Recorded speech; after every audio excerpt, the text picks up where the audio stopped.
I'm looking here at golangbot.com, which is a great blog area about the Golang language, and in this article it's discussing contexts, cancellations, timeout, and propagation.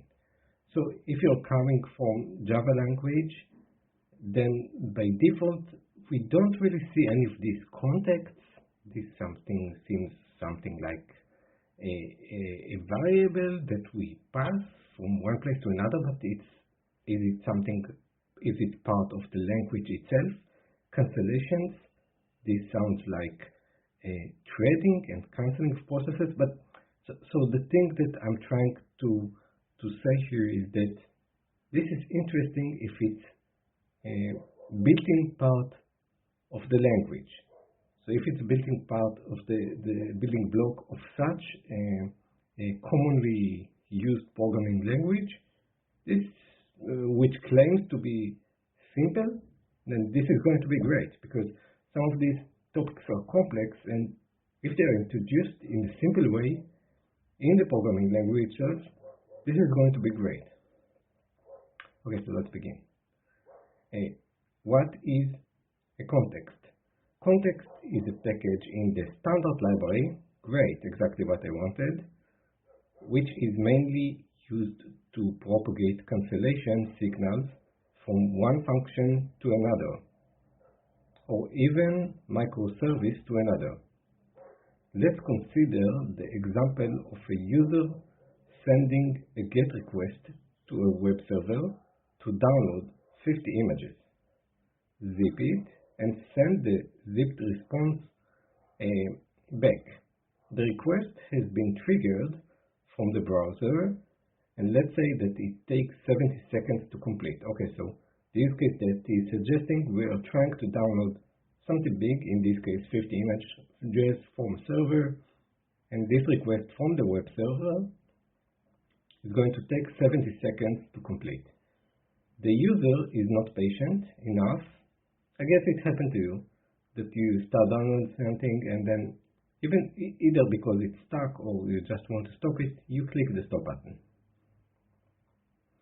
So the user is not patient enough and decides to cancel it when it is still being processed by the server.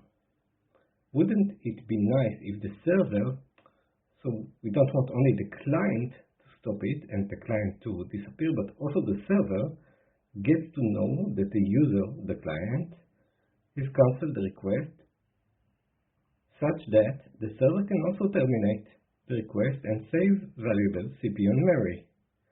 This is the perfect use case for context. The context allows the server to know when a request has been cancelled.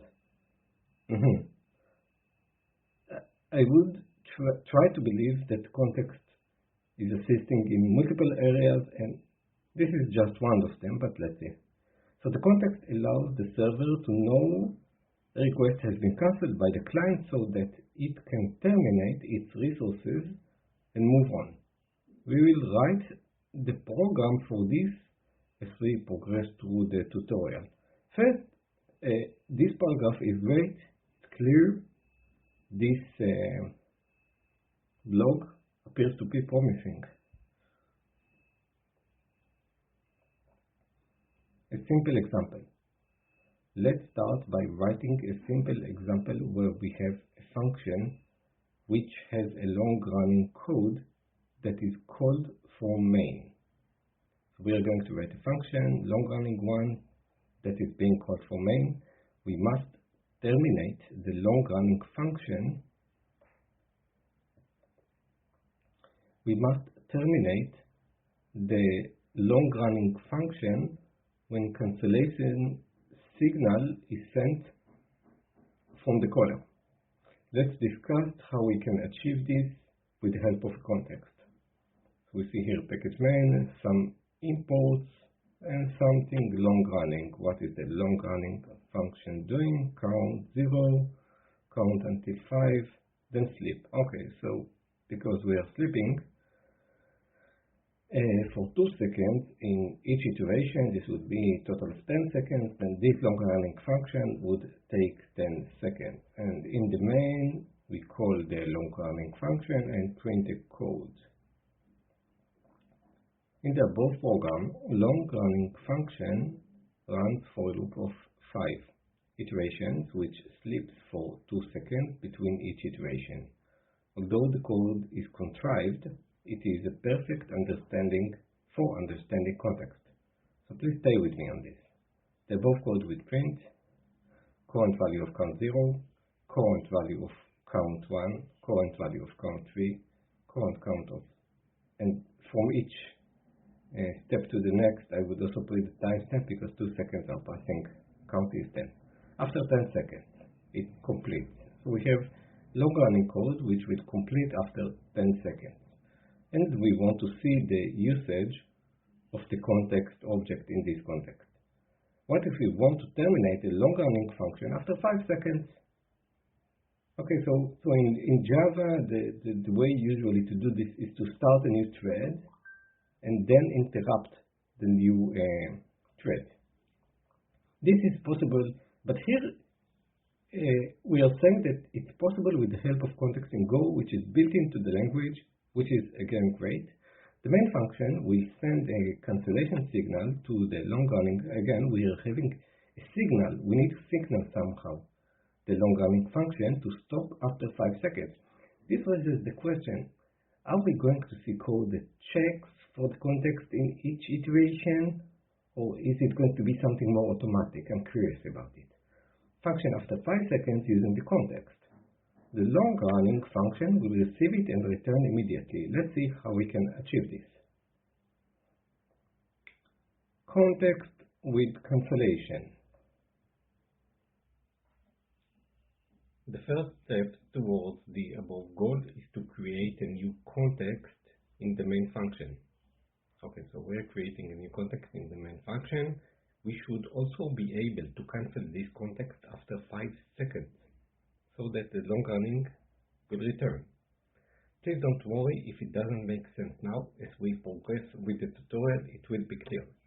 A context with a cancellation signal can be created using the with cancel function.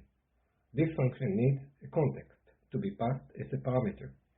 You might be confused by this since we are trying to create a new context and this function expects a context. This is where the background context has its place. The background is a non-nil empty context. It is usually used as the starting point to create any new context. Okay, so we need to create a context. We need to create it with the parameter of with cancel. And so they said that we have also a background context that would, it's like the basis of the context that would allow us to actually create a cancel. The with cancel function returns a cancel and the cancel func. Calling the cancel func will send the cancellation signal. Let's see. So, where are we? Time.sleep. So, we are defining the cancel function. So we are in main. This is not the loop of the each 2 seconds do a cancel. So we call, let's see, and then let's see the description. We call context with cancel and we pass it the background context. Okay, so we are asking to create a context. So this will create a context with cancellation abilities, and the with cancel expects a context, but we don't have a context, so we pass it the context.background. I hope this makes sense. Create a new context. For the new context, we want it with cancel, and the with cancel expects the context, so pass it the context.background, which probably already exists somewhere in Go. And then we have a Go function where we sleep for 2 seconds and we call the cancel, and then we call the long running. Okay, I see. So we are calling the long running process with context now. And how do we attach this function we attach this function of calling the cancel. We simply call the cancel. Okay, so this cancel with cancel returns two things. One, the context, and also the cancel func. And we can call this cancel func. And we are going to call it after 2 seconds, and we pass in the context. So you both have context cancellation function that we can call, and we actually call it. And we call the long-running function with context. In the above code, we do what we just described. We create a context with the cancellation using the with cancel function by passing it the background context. Okay, so we said it's technicalities. We need to pass the background context as parameter. We create a new go routine which will call the cancel func after 2 seconds. So here we create a new go routine, go func, call the cancel func after 2 seconds. This sends the cancellation signal. The complete main function with these changes is provided below. Okay, function main, create a new context with cancel, pass it the background context, then we get back both the context and the cancellation function, create a new go routine, sleep for 2 seconds, and call this cancellation function that we got from the context, call the long running function with the context, and that's it. So we just call the change in the long running function is that we call it with the context. Note that now that we are done with the main function changes, let's go ahead and finish the changes in the long running function. The first change needed is the addition of the context parameter. Here we pass it with the context parameter, which is passed from main. The next change needed in the long running function is it needs to know when the context is cancelled from main function. The context So it's not just calling the cancel, the long running function also needs to know when the context is cancelled, when we call the cancel. The context has a done channel which is used to notify context cancellation. So the function needs to be aware of this somehow. Let's see exactly how. The context done channel which will be closed when the cancel function is called from main. This can be used in the long running function, and it will know when the context is cancelled. The changes described above are incorporated in the long running. Now let's see the changes in the long running function. Function long running, it receives the context. Case context done. Okay, so we do the loop. I guess we have no choice, but at least we have a way of doing this. So this function needs to be aware of the cancellation. It's not that we call it and we do the cancel and that's it. It needs to be aware of it. You know what? It's good to explicitly see what's going on. If we would cancel this function, no one will know. When you read the function, you will not know that it's possible for this function to be cancelled. Now we know. I'm okay with this. So we have the for loop here. And now we have a case. Switch case. If context is done, then return 0. Context.error. Okay, if it's an error. Otherwise, just continue the loop. So we do a switch case inside this long running, and for each iteration, so it's not going to be cancelled in between the sleep as it looks. Let's see. But it's going to sleep or check if context is done. This means that what if our long running process, I wonder, was sleeping here for 2 hours? Would it be possible for it to catch the done after 1 hour? I'm not sure by this code, but let's see. The long running above receives a context parameter in line number 5. We check whether the done channel is closed. If the done channel is closed, the select case will be satisfied. The reason why done channel was closed can be found out by calling the ER method on the context. This is done in line number 6. Above, and the error is returned. In the default case, we continue incrementing the count and then sleep for each iteration. If the done channel is not closed, this default case will be executed. I have provided complete program. Here is the complete program. So we have here package main import long running process. As we saw it, it now receives also the context as an input. In addition to its regular work, it's checking whether the context channel is done. If done, then early exists. We still don't have the answer what happens if we have a process of sleep 2 hours and we update the channel to with cancel after 2 minutes. But let's see if this is answered later on. Now we have the main function. We create context with cancel and it receives a context, so we pass it with context.background. We create a go routine function and we ask it to sleep for 2 minutes, for 2 seconds, right?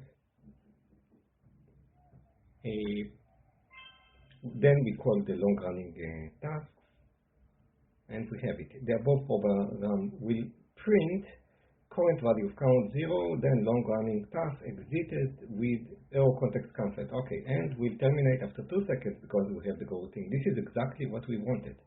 We have sent a termination signal for a long-running program after 2 seconds and have successfully stopped a long-running function. Perfect, but what about the case where we have 2 hours and we want to exit after 2 minutes and the program does not check explicitly as we have seen? In the above program, maybe it will discuss it now. Context with timeout. In the above program, we are creating a new go routine which will call the cancel function after 2 seconds. There is one more way to achieve the same in context.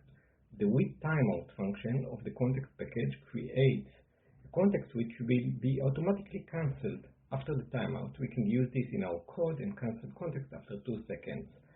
The modified main function, which uses with the timeout instead of with cancel, is provided below. We see a function. Now we call the context with timeout. It's the same, but we call the context with timeout instead of with cancel, right?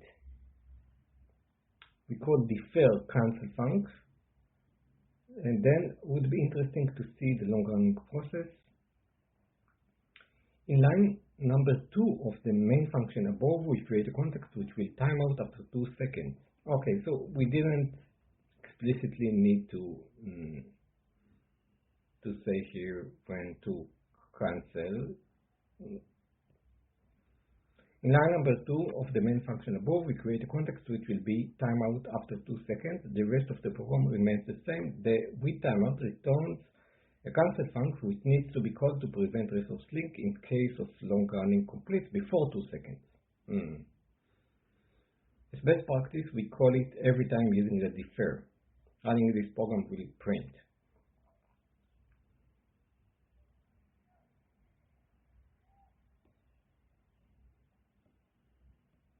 What's the difference? Context with timeout.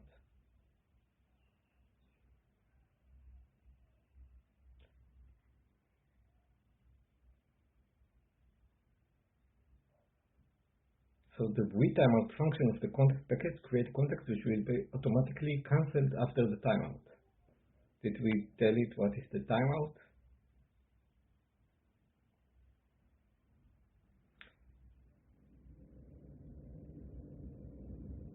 I don't see where we tell it where is the timeout. Where do we tell it? After 2 seconds. Can we look above? Go function. Here is the main. This is the main. This was the previous main where we told it to cancel after 2 seconds. And now in the new main, we don't tell it to cancel automatically after 2 seconds. So this part is missing.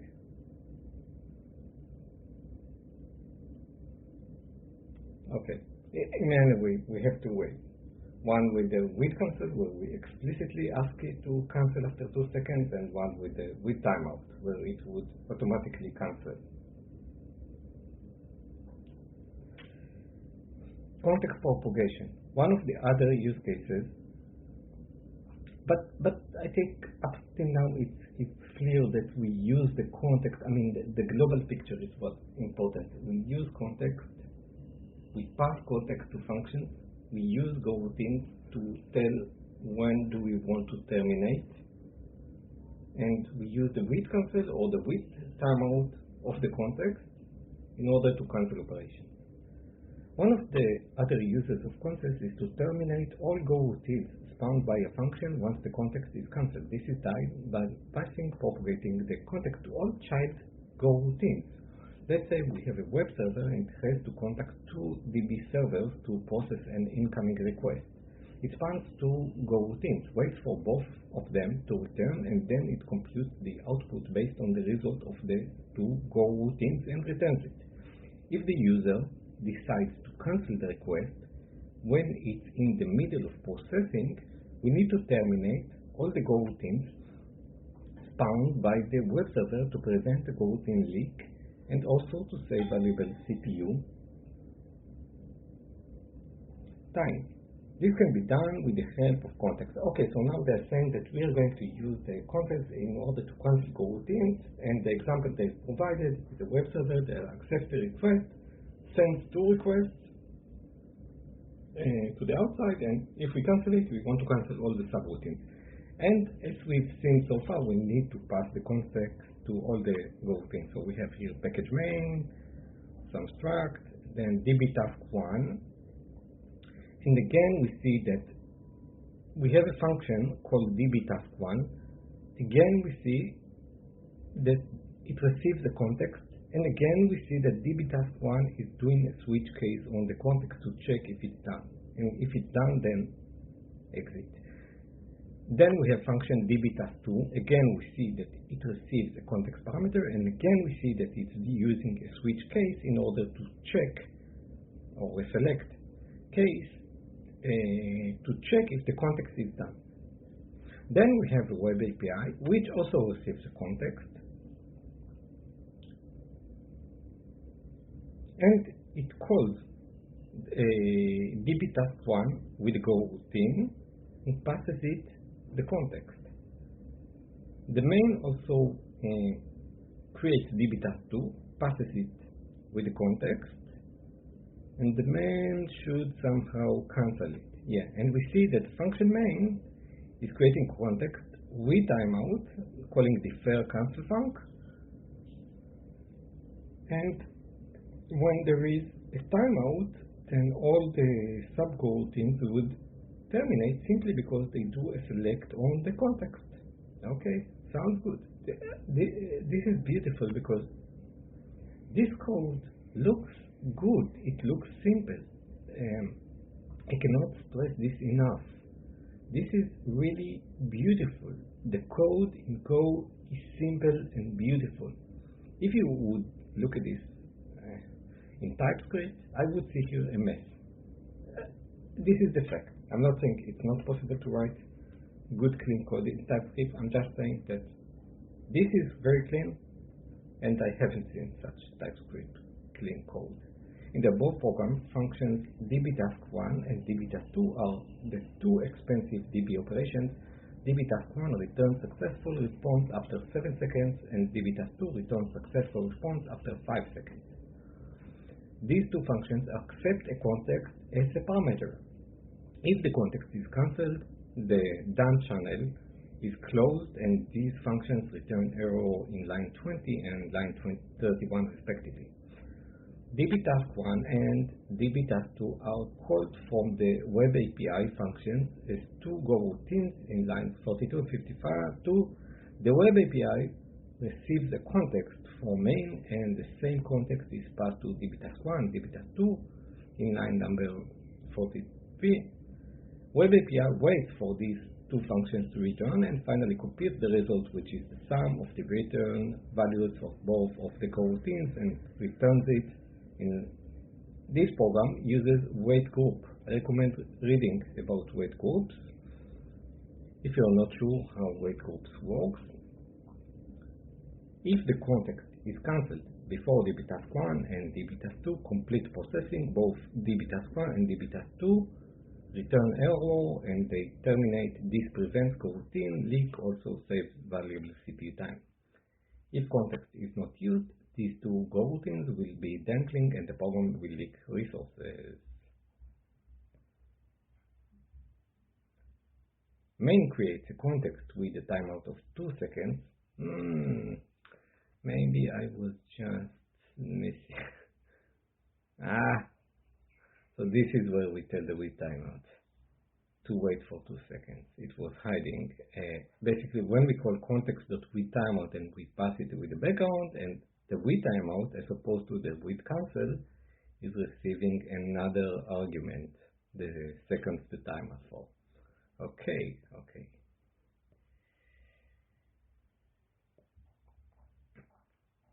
The main creates a context with a timeout of 2 seconds, and hence after 2 seconds, both dbtask1 and dbtask2 return an error and are terminated. The rest of the code is self-explanatory. This program will print the following output: context deadline exceeded, context deadline exceeded for task 1 and task 2, and exiting. Practical example: web server with context cancellation. Now that we have a solid understanding of context, let's try to use this practically when creating a web server. Let's write a program for this right away. So we have here a web server. It's printing a response.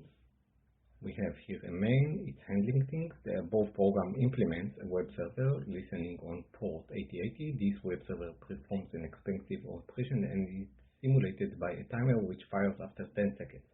After the web server receives a request, it will respond with the output of 10 seconds. So this program, and save this program and run it from your favorite IDE. After this program is run, we will see the output starting web server. Now the web server is ready to serve requests. Let's go ahead and send request using curl localhost 8080. After 10 seconds, we have the request is sent. The server log with print writing response. And we get the following response from the curl command. Hello context.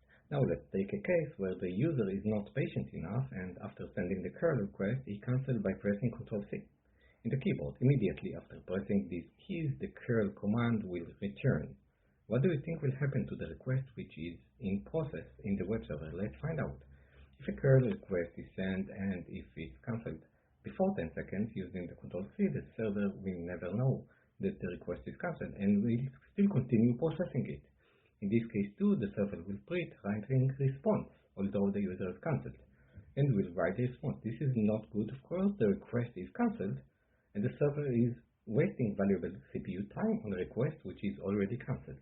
As you have guessed by now, this is a typical use case for context. What we ought to be doing is watching on the context of the HTTP request and return immediately if the context is cancelled. The program is modified to do this and provided below. Function main, web server. Now the web server is checking. Is context.done in the select case? If yes, then it is exiting. The main function is calling it.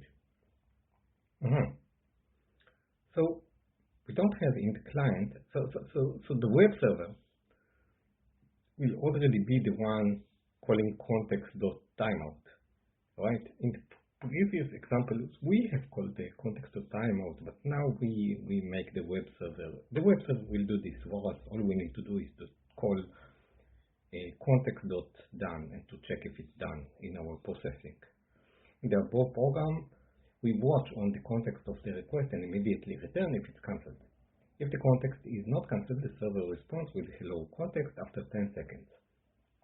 Let's try the same scenario which we tried earlier. Let's run this new server and send a request using curl localhost 8080 and cancel it immediately using Ctrl+C.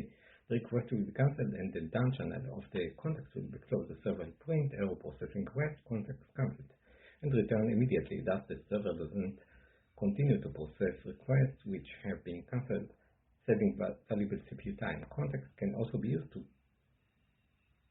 pass request scope variables such as request ID. We'll discuss this in a separate tutorial of its own. I hope you really like this tutorial. This was an amazing tutorial. This was written by Navin Ramanathan. Navin Ramanathan is a software engineer with interest in Go, Docker, Kubernetes, Python, and WebAssembly. You can contact him. Okay, Navin at golangbot.com. This was an amazing blog post from golangbot.com.